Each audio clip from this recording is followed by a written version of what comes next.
जालंधर उपचुनाव में आम आदमी पार्टी की जीत।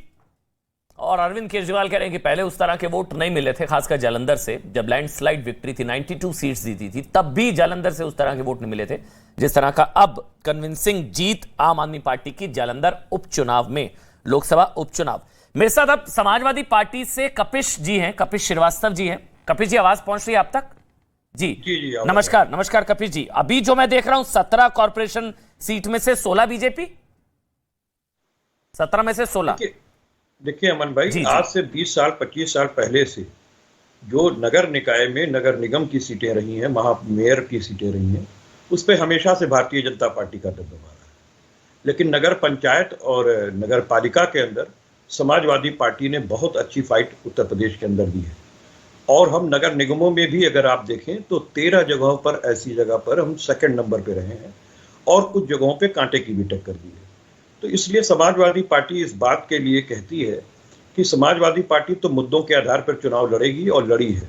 स्थानीय निकाय के अंदर जो हमारे स्थानीय स्तर की चीजें थी, हम उन्हीं पे अपने आप को केंद्रित किए थे। लेकिन योगी आदित्यनाथ जी और भारतीय जनता पार्टी जो छद्म धर्मवाद के पीछे जाके छुपती है, या जो कानून व्यवस्था में सिर्फ 2 माफियाओं पे काम करके और 61 को जो लाभ पहुंचाया है, 61 माफियाओं को, वो भारतीय जनता पार्टी करके अपने पे पर्दा डालने की कोशिश की थी।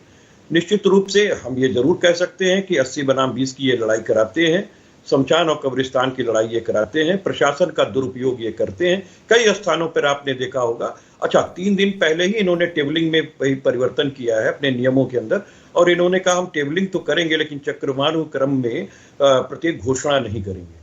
तो बहुत सी चीजें ऐसी हैं जहां पर जो बहुत क्लोज फाइट थी, वहां पर समाजवादी पार्टी को डिफीट खानी पड़ी है, जहां हम जीत सकते थे। नहीं तो क्या ये मैं मानूं, ये मतलब मिट्टी में माफिया या बुलडोजर मॉडल उस पर मोहर मानी जाएगी? क्योंकि ये तो जनादेश है, जनता का जनादेश है भाई, मैंडेट है। तो क्या ये बुलडोजर मॉडल या मिट्टी में माफिया, ये तमाम चीजें उस पर जनादेश है, रेफरेंडम मान सकते हैं उस पर? हम एक चीज साफ कह सकते हैं कि रेफरेंडम अगर आप देखेंगे तो सिर्फ आप उत्तर प्रदेश के स्तर पे तो नहीं देख सकते, पूरे आपको देश के स्तर पे देखना पड़ेगा।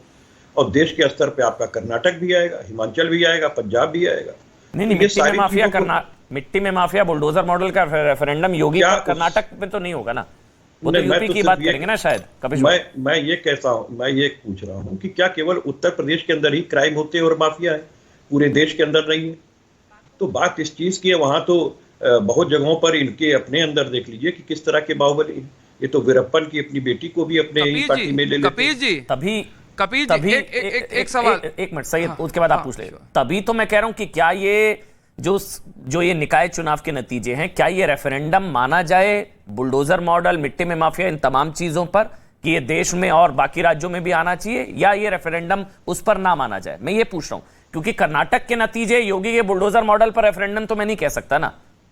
मैं तो यूपी के निकाय चुनाव को, लोकल इलेक्शंस का ही मुद्दा बताऊंगा उसे। नहीं, लेकिन ये तो हकीकत है ना कि योगी आदित्यनाथ जी ने जितने भी मंच साझा किए हैं, उन मंचों पे उन्होंने कभी भी प्रदेश के अंदर जो नगर निगम थे, 14 के 14 नगर निगम इन्होंने जीते हुए थे। आप उसमें ये बताइए, 16 में से 14 जीते थे। पूरा एक बारिश में ही पानी उत्तर प्रदेश हो जाता था। जल निकासी भी, चाहे कुएं की जो समस्या थी, स्मार्ट सिटी एक बना नहीं सके। तो अब आप रेफरेंडम किस तरीके से कह सकते हैं? आप स्वयं देखिए, प्रधानमंत्री जो कर्नाटक के अंदर गए और बैकफायर उनके मुद्दे किए। सर मैं तो प्रधानमंत्री जी तो स्वयं बजरंग बली और बजरंग दल, जैसे कर्नाटक के नतीजे राहुल गांधी, प्रियंका जी, खड़गे जी, उनकी मेहनत पर रेफरेंडम मैं मानूंगा क्योंकि उन्होंने मेहनत करी।